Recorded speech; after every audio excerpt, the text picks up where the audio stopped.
ये जो आपने मैं पहले के लेखों का ज़िक्र कर रहा हूँ और उसमें जिस तरह की चीज़ें आपने लिखी हैं, व्यक्त की हैं, उनसे अगर आगे बढ़ें, तो उस समय भी आप आज़ादी को खतरा देख रही थीं। आज़ादी लगातार सिकुड़ती जा रही थी और ये खतरे जो आप लिबरलाइज़ेशन से पैदा हुए थे, आर्थिक विषमता का सवाल है, पूंजी के केंद्रीकरण का सवाल है, कारपोरेट के मजबूत होने और सत्ता के साथ उसके गठबंधन का सवाल है। वो पिछले 7-8 सालों में आपने कहा कि एक्सीलेटर के साथ मोदी ने बहुत तेज कर दिया है। तो आज हम कहाँ आकर खड़े हो गए? उस रफ्तार से चलते-चलते हम कहाँ खड़े हैं आज? जैसे कि पहले जब ये पूरा लिबरलाइजेशन हुआ था, तो एक बहुत ज़्यादा एंथुजियाज्म था, एक नया मिडिल क्लास बन गया था, एक नया मीडिया पैदा हुआ था जो पूरी तरह से ये कॉरपोरेट से जुड़ा हुआ था। तो उन्होंने ये एक बहुत बड़ा अंडर क्लास भी पैदा हुआ था और उसको नज़रअंदाज किया गया। अब ये इसको थोड़ा टाइम लगा, जब तक लोगों को पता लग गया है कि कॉर्पोरेटाइजेशन का मतलब ये नहीं है कि आपको नौकरी मिलेंगे।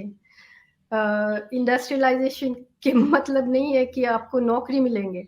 तो अब वो पूरा जो डिससैटिस्फैक्शन है और जो भूख है, जो फार्मर्स के सुसाइड है, जो एग्रीकल्चरल क्राइसिस है, वो सब बहुत क्लियरली आके सड़क पे निकल रहा है। मैं आपके चैनल देखती हूँ, बहुत सारे दूसरे चैनल्स में यूपी में गई भी हूँ, और जो जैसे हमें पता है कि हम लोग शायद 10 साल पहले या 15 साल पहले कुछ देख के लिख देते हैं, बट जब तक लोग अपने आप ये एक्सपीरियंस नहीं करते, जब तक अपने आप अपना जिंदगी में ये नहीं आ जाते हैं, क्योंकि बहुत सपना दिखाए थे लोगों को ना, बहुत जैसे सब एक एयरक्राफ्ट में बैठे थे, टेक ऑफ में वो पूरा फ्रीज हो गया, और फिर जैसे डिमोनेटाइजेशन हुआ, ऐसा था कि मोदी जी ने क्रिकेट बैट लेके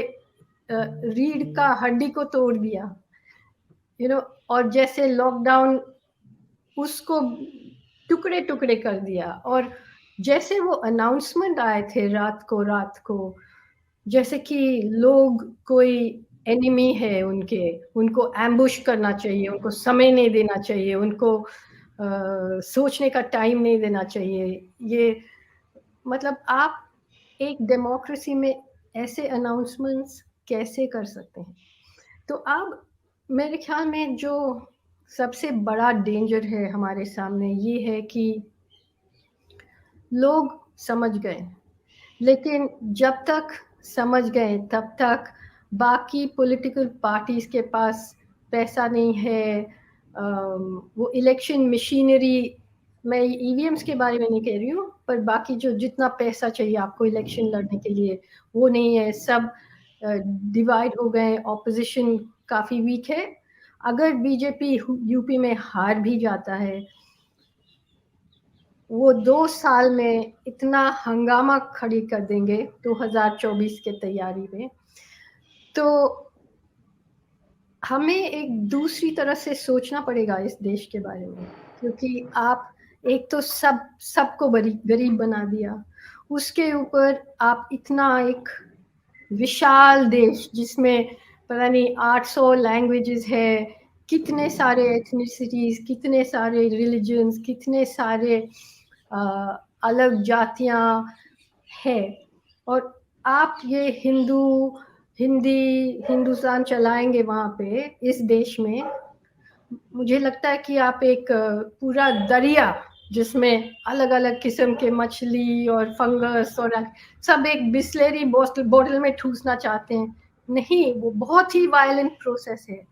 जैसे यूगोस्लाविया या सोवियत यूनियन टूट गया, ऐसा टूट सकता है, अनलेस जो हम समझ जाएंगे कि हमारे अस्तित्व फेडरलिज्म है।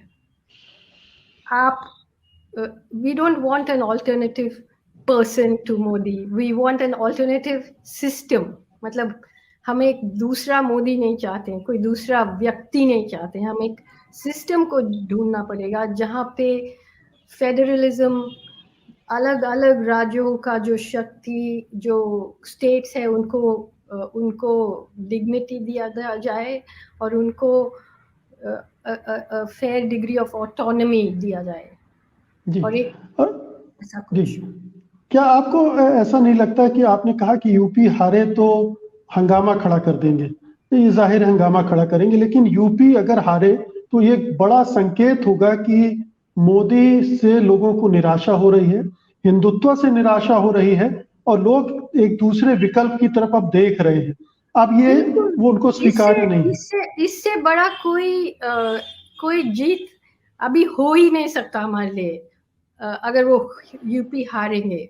लेकिन मैं ये कह रही हूँ कि उस जीत के बाद हमें बहुत होशियार रहना चाहिए, न सिर्फ सरकार को लेकिन लोगों को भी, क्योंकि ये लोग जब उनके पास अकाउंटेबिलिटी नहीं है, जैसे गुजरात का मैसेकर हुआ था, जैसे मुजफ्फरनगर हुआ था, जैसे दिल्ली का मैसेकर हुआ था, आपने पढ़ा होगा जितने सारे इनका, पता नहीं हिंदी में उनको क्या कहते, false flag attacks, fake terrorism strike, fake encounter, इसी चीजों के बल पे वो लोग पावर में आए हैं और यही आते हैं उनको, यही चीज हिंदुत्व और ये फेक टेररिज्म जिसको कहते हैं।